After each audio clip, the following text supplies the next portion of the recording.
एकदन्तुष्टो कपिलो गजगणगाः लम्बोदरस्य विघ्ननाशो विघ्नाधिपः ॐ प्रकेतुर्गणाध्यक्षोजा प्रसन्नवदनन्द्याये सर्वविघ्नोपशान्ति श्रीमन्महागणाधिपते नमः लक्ष्मीनारायणाभ्यां नमः उमामहेश्वराभ्यां नमः कार्यसाधनां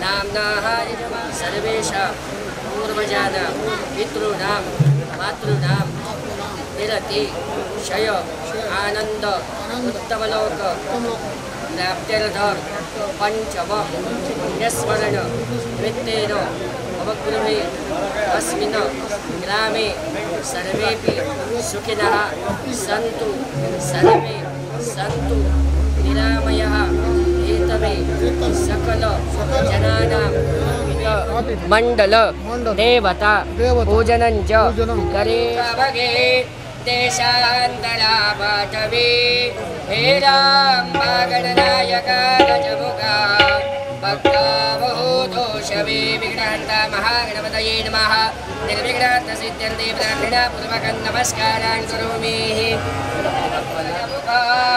मोरेश्वरं सेविदां वन्दारुमुरणं विनायकमहं चिन्तामणिस्तेवरां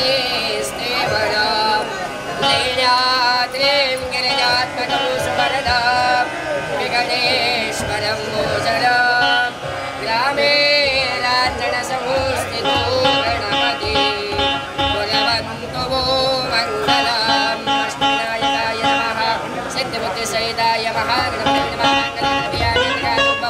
पत्रपुष्पाणि समर्पयामि नमस्कुर्मि कलशचपूजन करतो इमां मे पशुराजके नमदेव नमस्कार केशवं प्रतिगच्छति नारायणाय नमः प्रार्थनापूर्वकं नमस्कारान् करोमि नवग्रहाय नमः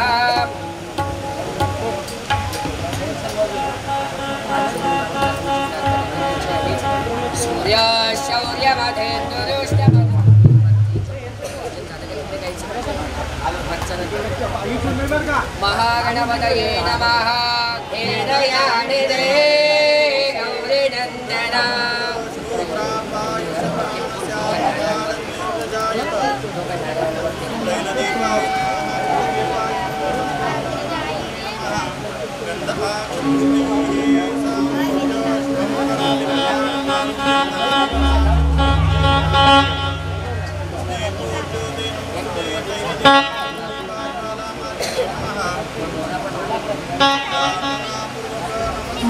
ठीक है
विठला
लड्डू पद्म परशु दंते हीरा झळकतो पायी पैंजण वाजती ऋण झुण प्रेमे बरा नाचतो ऐसा देव गणेश तो गजमुख या हृदय मंदिरे बैसतो प्रणम्य पार्वतीनाथं विष्णुं सूर्यं तथाम्बिकां गणेशं विघ्नहर्तारं श्रीगुरूणां चरणाम्बुजम्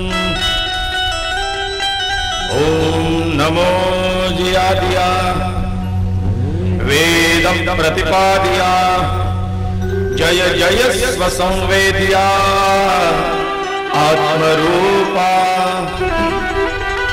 देवा तू सूची गणेशु सकलार्थम मति प्रकाशु मणे निवृत्तिदासु अवधारी जोजी। ओम नमो जी विघ्नहरा गजानना गिरिजा कुमारा जय जय लंबोदरा एकदंता शूर्पकर्णा हालविसी कर्णयुगुले तेथो निधो कवारा उसळे याचे निवाते विघ्न दूर पळे विघ्नांतक म्हणते तुझा तुझे शोभे आनन जैसे तप्त कांचन किंवा उदित प्रभारमण तैसे तेज फाकतसे वंदो आचार्य शंकरू जो ग्रंथ करता विवेक चतुर सारोणिकर मठतेचा विचारू प्रबोध दिन करू प्रकाशिला गणेशो गालवो गार्ग्यो मंगलश्च सुधाकरा गणेशस्य प्रसादोऽयं सर्वे गृह्णन्तु भागिनाः श्रीमन्महागणाधिपतये नमः श्री सरस्वत्यै नमः श्री गुरुभ्यो नमः। श्रोते हो, श्रीमद गणेश महापुराण कथेचा आजचा हा तिसरा दिवस। तिसऱ्या दिवसाची गुंफण भगवंताच्या चरणी समर्पित करण्याकरता आपण सज्ज झालेलो आहोत। 2 दिवसाचं पुष्प भगवंताला अर्पित केलेलं आहे आणि आजची ही त्रिवेणी दुर्वा भगवंताला वाहण्याकरता आपण सज्ज आहोत।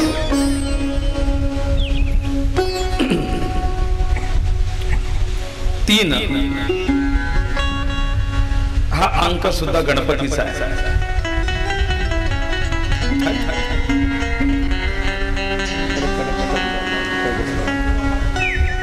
3 हा अंक सुद्धा गणेशाचा आहे, कारण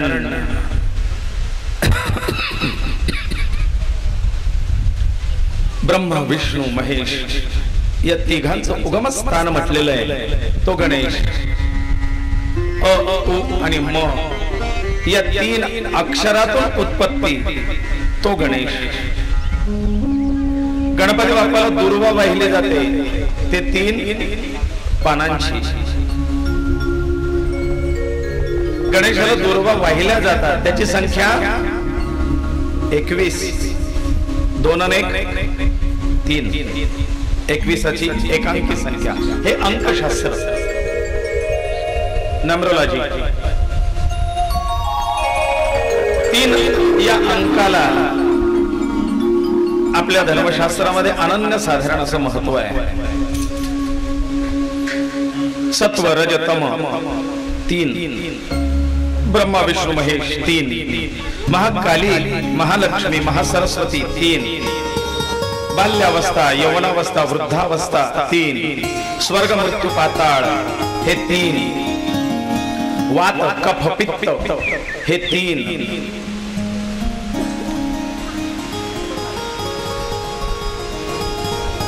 आणि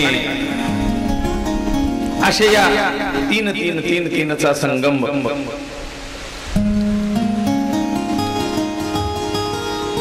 तीनाचा अंक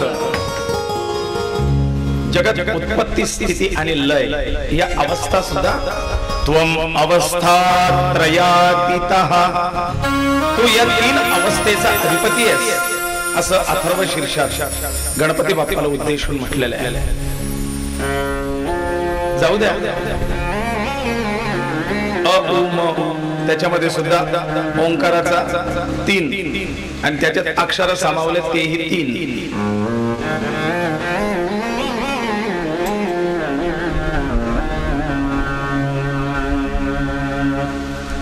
आज फारुखदादा रजेवरती आहे. त्याचा नंबर आहे 786. टोटल करा 7 + 6 + 8 आणि त्याचा एकांक काढा 3.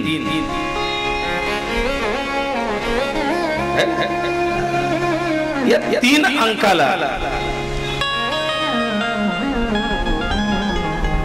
शीख धर्मियांचं एक चिन्ह आहे. तेही बघितलं आणि त्याच्यात टोटल केली तेही 3.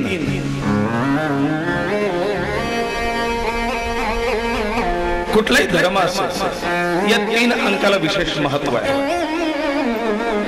आणि म्हणून अथर्व शीर्षामध्ये सुद्धा त्वम अवस्था त्रयातीतः, तू हा त्रिगुणातीत दत्त त्रिगुणी अवतार त्रैलोक्य राहणार 3.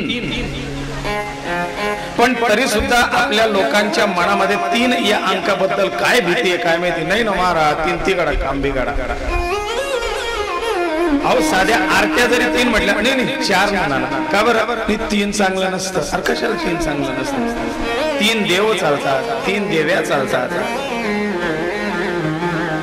बेलाची पानं 3 आहे ना.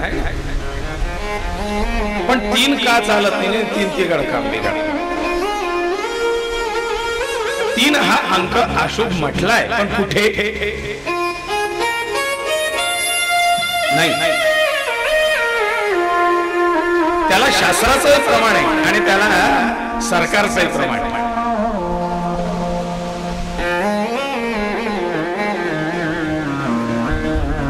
शास्त्रात असं म्हटलेले प्रवासेन गच्छन्ति त्रयम त्रयम, म्हणजे प्रवासाला 3 सोबत जाऊ नये म्हणून जुने लोक एक दगड घ्यायचे आणि 3 जण प्रवास करायला एका गाडीवर निघाले की मग शास्त्रही सांगितलं म्हणजे सरकारही सांगितलं एका गाडीवर 666 नको नको नको.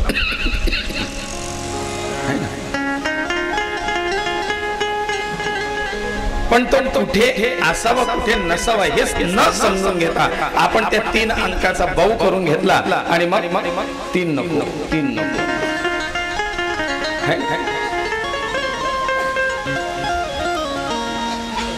या तुम गुणत्रयातीतः, त्या अशी गणेशाच्या आजच्या 3ऱ्या दिवसाची सेवा. कसं आहे 3 याच्यावरती बोलायचं म्हटलं तर आजचा दिवस आपला आणखी पास होऊन जाईल. पण सांगायचं भरपूर आहे, वेळही द्यायचा आहे आणि तुम्हाला ते गणेश पुराणाचं कथाही कळायला पाहिजे. पण जे महत्वाचं आहे ते सांगतो. 3 हा अंक त्याचा भाऊ करू नका. काल आपण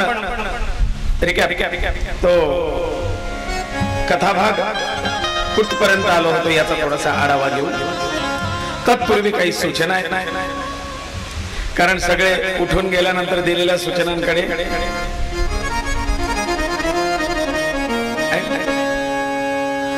काही सूचना अशा येत आहेत की महाराज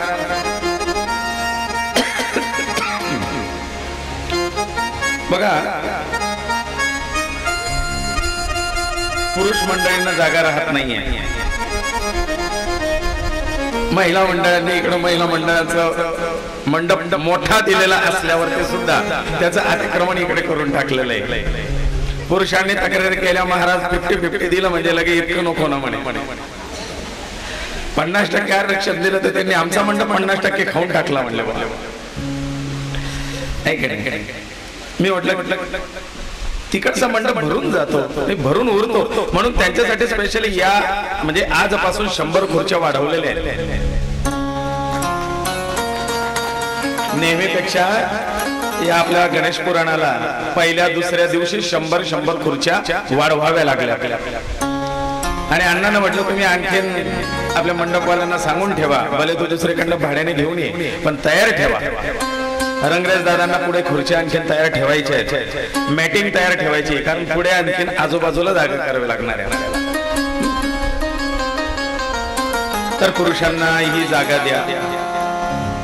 काही महिला मंडळांची तक्रार आहे, इकडे पुरुषांची तक्रार झाली, पण महिला मंडळांकडनं तक्रार आहे की कोणी कोणी 2-2 खुर्च्या सांभाळता म्हणले महाराज. म्हटलं आकारमान असेल तसा नाही ना म्हणले, बॅग ठेवायला, पर्स ठेवायला, पाय ठेवायला. मी म्हटलं काकू काय करणार, ते लॉकडाऊन मध्ये घरी शिवपुराण भागवत कथा ती ऐकायची सवय, हातात रिमोट सोफ्यावरती पायला. मग ती सवय असल्यामुळे इथे असं बसून कथा नाही ऐकतायत म्हणून मग ते पाहिला, म्हणून खुर्ची घेतली असेल. नाही म्हणले पण मग आम्हाला जागा, आम्हाला वाटतं म्हणले की त्यांचं कोणीतरी आलेलं आहे बा, त्यांची जागा सांभाळलेली, ते बाथरूमला गेले असतील. पण आणा म्हणता महाराज आपण संडास बाथरूम 2 बनवून ठेवले पण ते कोरडेचे, कारण या कथेचा प्रभाव एवढा आहे म्हणले की कोणाला तहान पण लागत नाही आणि कोणाला लघुशंकाही लागत नाही. ते फक्त बनवून ठेवले, पडदे पॅक आहेत म्हणले त्याचे, अजून उद्घाटनही नाही झालं त्याचं. ठीक आहे, आनंद आहे. असंच तल्लीन होऊन गणेशाशी एकरूप व्हा, नक्कीच आपल्या इच्छा मनोकामना परिपूर्ण होतील. भगवंताची कृपा झाल्याशिवाय राहणार नाही. कारण संत सांगतात आधी मन घ्यावे हाती, मग पूजावा गणपती. आधी मन एकरूप झालं पाहिजे, मग त्या गणेशाकडे वळायला पाहिजे. तो गणराज गणपती,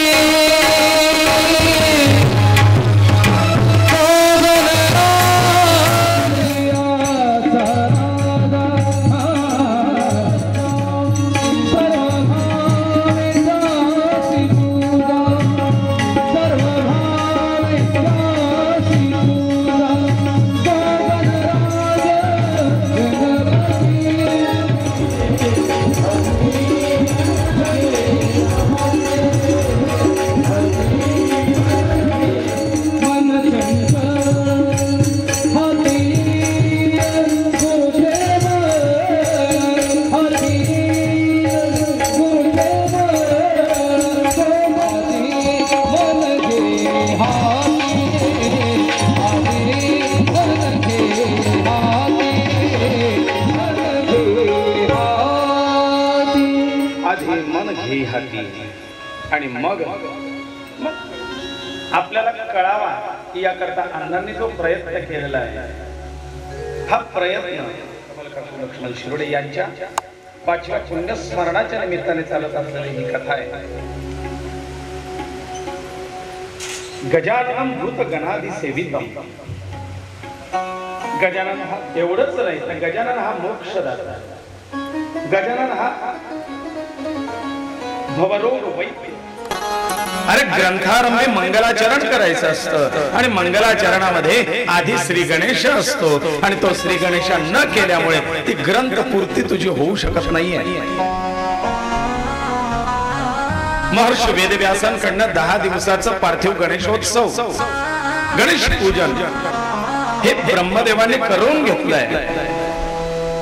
आणि मग त्या मूर्तीतला गणेश प्रकट झाला आणि त्या गणेशाने वरदहस्त दिलाय की व्यासा तुझ्या हातून महाकाव्य लिहिलं जाईल आणि तू या जगात अजरामर होशील.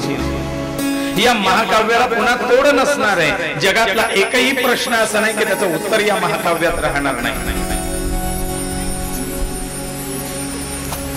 एकही रस, एकही छंद असा नाही जो या महाकाव्यात वापरला गेलेला नाही. आणि म्हणून हे महाकाव्य जगभर प्रसिद्ध असणार आहे.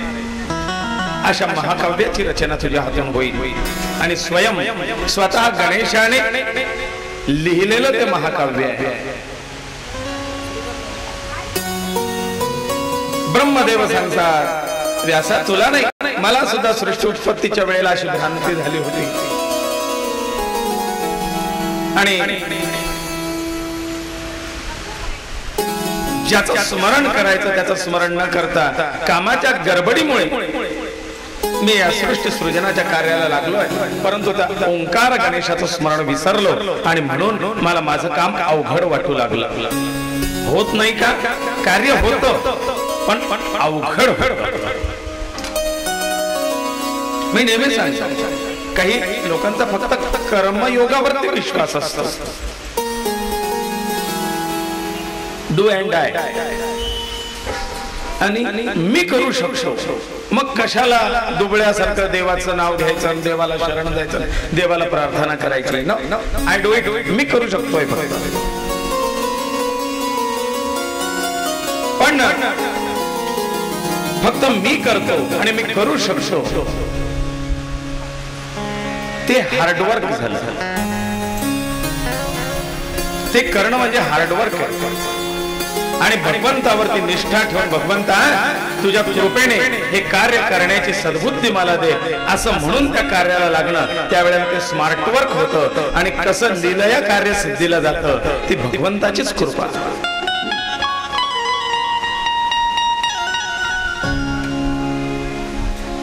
आणि म्हणून कुठलंही कार्य करताना भगवंताच्या कृपेचं अधिष्ठान असावं. मी तर नेहमी शिवरायांचंही उदाहरण देतो. छत्रपती शिवरायांनी शक्तीची उपासना आणि उपासनेची शक्ती या दोघं गोष्टी सोबत केल्या आणि म्हणून एवढं साम्राज्य उभं राहिलं. अजेय योद्धा झाला. आज शिवरायांचं नाव घेतल्यानंतर अंगातलं रक्त सळसळ. पण त्या शिवरायांनी ही शक्तीची उपासना म्हणजे माता जगदंबेची आदिशक्तीची उपासना आणि उपासनेची शक्ती. शक्तीची उपासना म्हणजे सगळ्यांना जोडलं आणि ती संघे शक्ती कलियुगे. संघ शक्ती, एकजुटता, संघे शक्ती कलियुगे. ती एकजुटता केली आणि शक्तीची ही उपासना केली आणि उपासनेची शक्ती म्हणजे जगदंबेचंही अधिष्ठान केलं. रायरेश्वराच्या मंदिरात संकल्प केला आणि तो संकल्प सिद्धीला गेला. ज्या वेळेला भगवंताच्या साक्षीने केला जातो संकल्प, त्यावेळेला तो सहज लीलया सिद्ध करण्याची जबाबदारी त्या परमात्म्याकडे असते. तुम्ही फक्त निमित्त मात्र होता. पण मी करू शकतो, माझ्याकडनं होईल, फक्त मलाच. मग त्या ठिकाणी तो मार्ग दुस्तर आणि अवघड होत चालतो. इकडे हाच मी भगवान महाविष्णूंकडे आला होता. ब्रह्मदेवाने सांगितलंय ते मधु आणि कैटप त्रास देत आहेत देवा. ठीक आहे, मी पाहत होते. आणि मग युद्धाला सुरुवात झाली. काल जरा गडबडीत युद्ध झालं.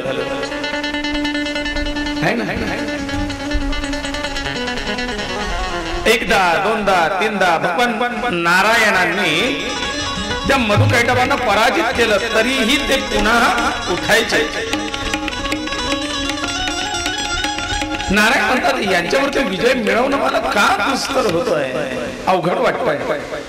म्हणून नारायणांनी शक्तीची उपासना केली, आदिशक्तीला प्रसन्न केलं.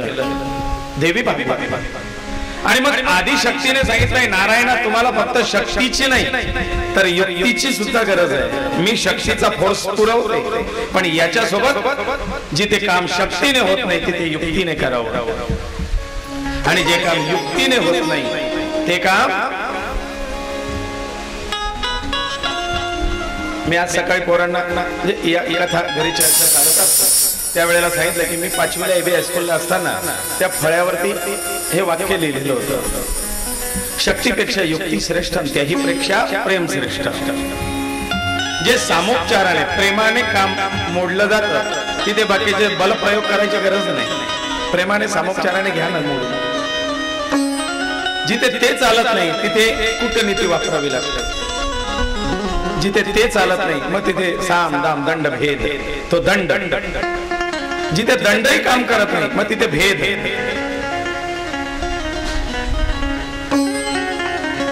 साम दाम दंड भेदाचा उपयोग कसा कुठे केव्हा करावा चाणक्य सांगतात. आणि मग या ठिकाणी शक्तीने सांगितलंय की ही आसुरी सेना आहे, आसुरी शक्ती आहे. याच्या समोर शक्तीचाच फक्त उपयोग करणं. मी तर शक्ती पुरवते, पण या शक्ती बरोबर जरा युक्तीचा प्रयोग करा म्हणजे यशस्वी व्हाल. मग ती युक्ती देणारा बुद्धिदाता. हो, युद्धाच्या आरंभी त्या गणेशाचं स्तवनच नाही केलं. म्हणले अहो, लिहायला, वाचायला, शिकायला, ग्रंथाला, पोथीला, पारायणाला, देवपूजेला सुरुवात करताना ठीक आहे गणपती बाप्पाचं स्मरण, पण युद्धाला, वादविवादाला म्हणले हो, युद्धाची देवता म्हणून गणेशाचं एक स्वरूप आहे. हा पंचमुखी आणि दशभुज गणपती आहे, जो सदैव युद्धासाठी सरसावलेला आहे. संग्रामे संकटेश्चैव विघ्नस्तस्य न जायते. संग्राम म्हणजे युद्ध. या संग्रामे संकटेश्चैव, संग्रामात ते युद्धात किंवा युद्धाच्या संकट प्रसंगी या गणेशाची उपासना केली तर विघ्नस्तस्य न जायते, त्याच्यावरती विघ्न येत नाही, तो विजयी ठरतो.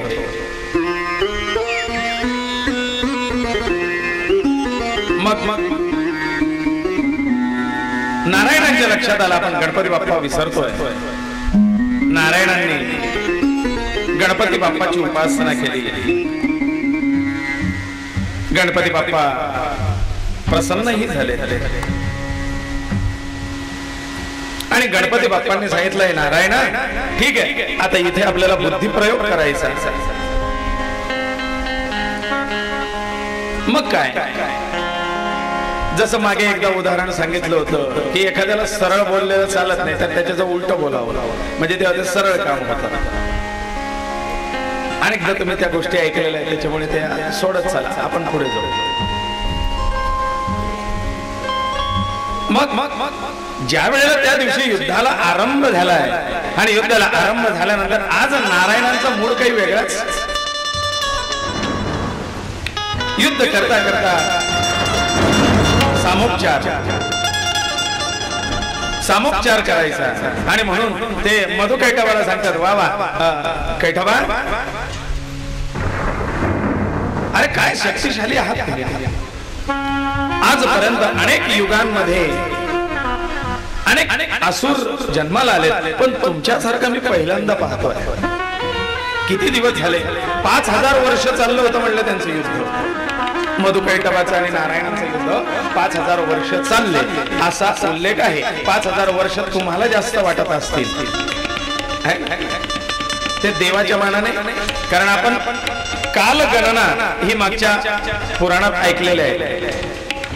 त्याच्याकरता तुम्ही मागच्या कथा ऐकू शकतात. सरळ आपलं गणेशराम जोशी 40गाव 9860454342 असं टाकलं तरी तुम्हाला कथा ऐकायला मिळतील, किंवा मग शिरोडे डिजिटल 40गाव असं टाकलं तरी कथा ऐकायला मिळतील. दोघीकडे टाकलेले आहेत. तर कालगणना ब्रह्मदेवांच्या आयुष्यापासून नारायणांचं आयुष्य, महादेवांचं आयुष्य, देवीचं आयुष्य या सगळ्यांबद्दल सविस्तर चर्चा आपण त्या पुराणांमध्ये केलेली आहे. मग आपले किती दिवस किंवा किती वर्ष म्हणजे देवांचा एक दिवस, देवांचे किती वर्ष म्हणजे आपला एक युग, किती युग म्हणजे महायुग, किती महायुग म्हणजे कल्प, प्रलय केव्हा, अत्यंतिक प्रलय केव्हा, अत्यंतिक प्रलय, महाप्रलय केव्हा, या सगळ्या गोष्टींची चर्चा त्या सत्रात आपण केलेली आहे. मग अरे अजय योद्ध्यांनो, तुमच्यासारखा योद्धा आणि बलशाली असुर आजपर्यंत मी काही पाहिला नाही. खरोखर धन्य आहे तुम्हाला. जाऊ द्या ना, कशाला युद्ध करायचं, तुम्हाला काय घ्या, मी द्यायला तयार आहे. मी नारायण, मी तुम्हाला तुमची इच्छित वस्तू देण्याकरता तुम्हाला वचन देतो. मागा ना, तुमच्यासारखं काय मागायचं असेल ते मागून घ्या. खरोखर तुम्ही धन्य आहात, बलशाली आहात. हे वाईट काम सोडा, आमच्या बरोबर या. बघा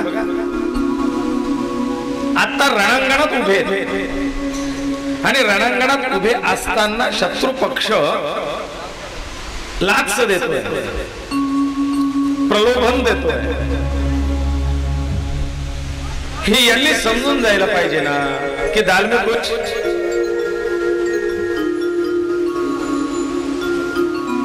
काल मी बोललो, काय बोलावं, कुठे बोलावं, किती बोलावं, कसं बोलावं, केव्हा बोलावं. आणि समोरच्याचं बोलणंही समजून घ्यावं. शब्द शस्त्र जानिए, जिसके हाथ है न पाव, एक शब्द बने औषधी तो दूसरा बने घाव. पण त्या शब्दांमागे अर्थ काय लपलाय, त्या शब्दांमागे भाव काय लपलाय, त्या शब्दांमागे हेतू काय हा समजला पाहिजे. कारण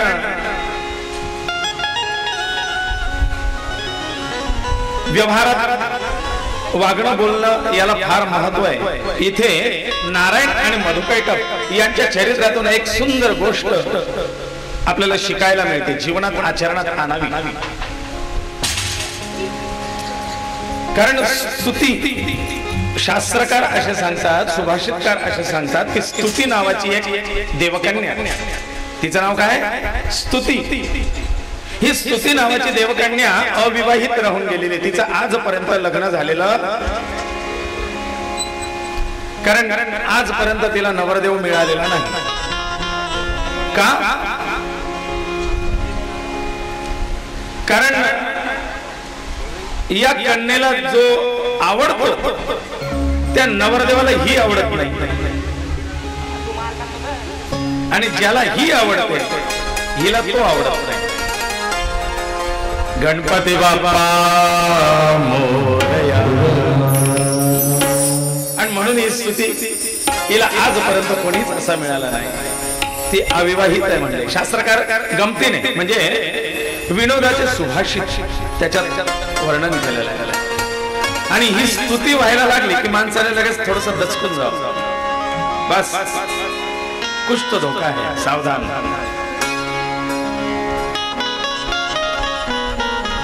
स्तुती मोठी मोठी वाईट असते, भल्या भल्यांना नष्ट करते. एका शस्त्राप्रमाणे स्तुती काम करते बरं का, मिठी छुरी. त्याच्यामुळे स्तुतीच्या ठिकाणी फार जागरूक राहावं. आणि कारण नसताना होत असेल स्तुती तर मग विचार करावा नेमकं काय घडतं, कुठेतरी घात आहे, सावधान. कारण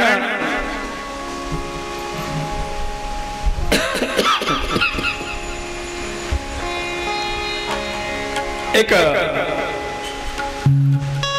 खोखला करते हैं दिमक, खोखला करते रहे दिमक. दिमक म्हणजे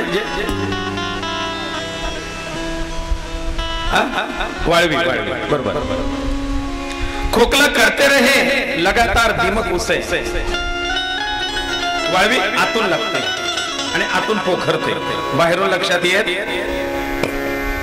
खोखला करते रहे लगातार दिमक उसे, लकड़ी भ्रम में रही कि लगाव है उनको मुझसे.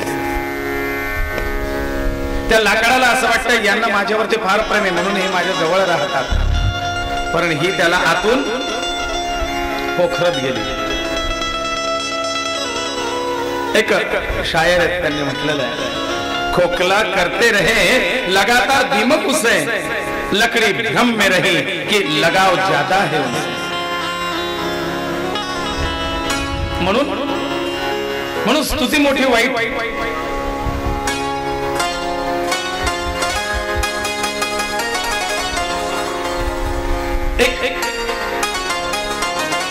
आणि काल का आज फराळाच्या वेळेला आम्ही दुपारचा फराळ उपवास असतो. राजगिरीचा लाडू एका वाटीत आणि दूध आलं. ताई चमचे देत होती, मला 2 चमचे आले. म्हटलं ताई एक परत घेऊन जा, जास्त चमच्यांची मलाही सवय नाही आणि जास्त चमचे सेहत के लिए हानिकारक होते. ज्यादा चमचों की आदत मत डालो. चमचे केव्हा वापरायचे जेव्हा तुम्ही आजारी पडतात, हे पडतात त्यावेळेला चमचे नाही. आपला आहे ना काटा चमचे, मी व्यवहारातलं बोलतो, तुम्ही कसले समजा. पण ज्यादा चमचों की आदत आपको बिगाड़ सकती है. और हाँ, एक बात जरूर कहना चाहता हूं, चमचे हमेशा भरे हुए बर्तन में ही इस्तेमाल होते हैं। यहाँ खाली बर्तन में चमचे हमेशा भरे हुए बर्तन में इस्तेमाल किए जाते हैं, खाली बर्तन में। और जब वो बर्तन खाली हो जाता है तो चमचों की खड़खड़ाहट शुरू हो जाती है। तो जब तक आप भरे रहोगे चमचे आप में डूबे रहेंगे, लेकिन जब आप खाली हो जाओगे तो चमचे आपको, इसलिए ज्यादा चमचों की आदत मत डालो, ये आदत बुरी है, सुधार लो।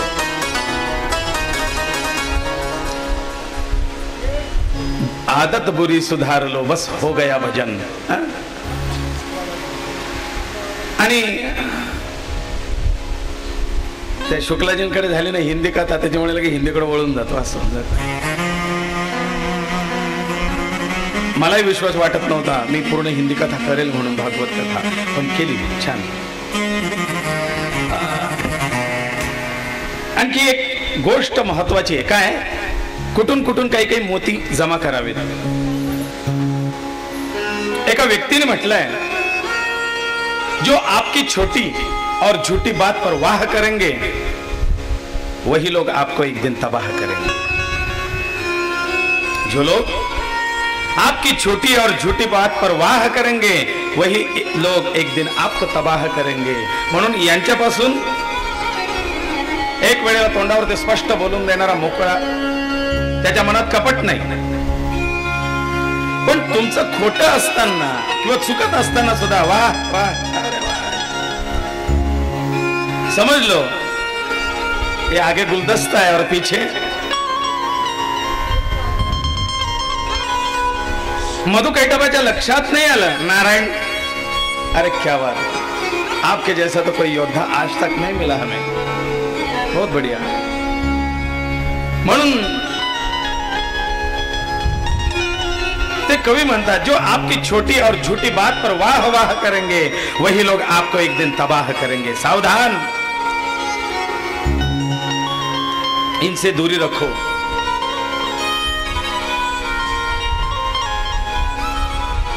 आणि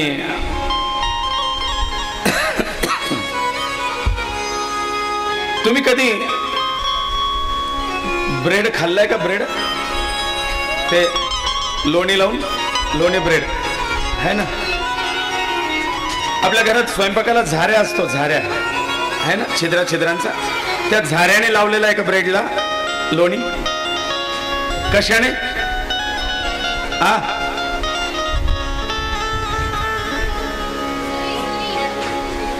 दोन उत्तर आले, एक चमच्याने आणि एक सुरीने। म्हणजे चमचे लोणी लावायचं काम करतात, नहीं तो जो आपको मक्खन लगाती है वो छुरी ही होती है। तो सावधान, आपको मक्खन लगाने वाले ही एक दिन आपको लोणी लावायला, ठीक आहे, ज्यांच्या घरात सुरी नाही किंवा सुरीची सवय नाही, पण ते पण काय वापरतात? चमच्या, आणि हेच तर सुरीपेक्षा खतरनाक आहेत।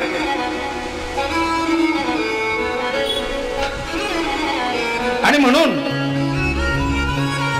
जो छुरी मक्खन लगाने के काम आती है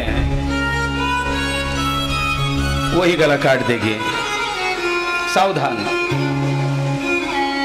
मधु कैटवाच्या लक्षात येत नाहीये की नेमकं काय। नारायणांनी स्तुती सुरुवात केली, मधु कैटभ भारावून गेले। एक आणि हे जास्त दूरचे नसतात बरं, जास्त दूरचे हे जवळच कुठेतरी असतात। मी तर नेहमी सांगतो, आपको काट खाने की आदत या आपको काट खाने की हिम्मत दूसरे किसी और में नहीं, आपके ही दांत होते हैं जो आपको अंदर से काट खाते हैं। आप उसे कुछ कर भी नहीं सकते, है ना। कळत ना कळत जेवता जेवता बोलता बोलता ते दांत असा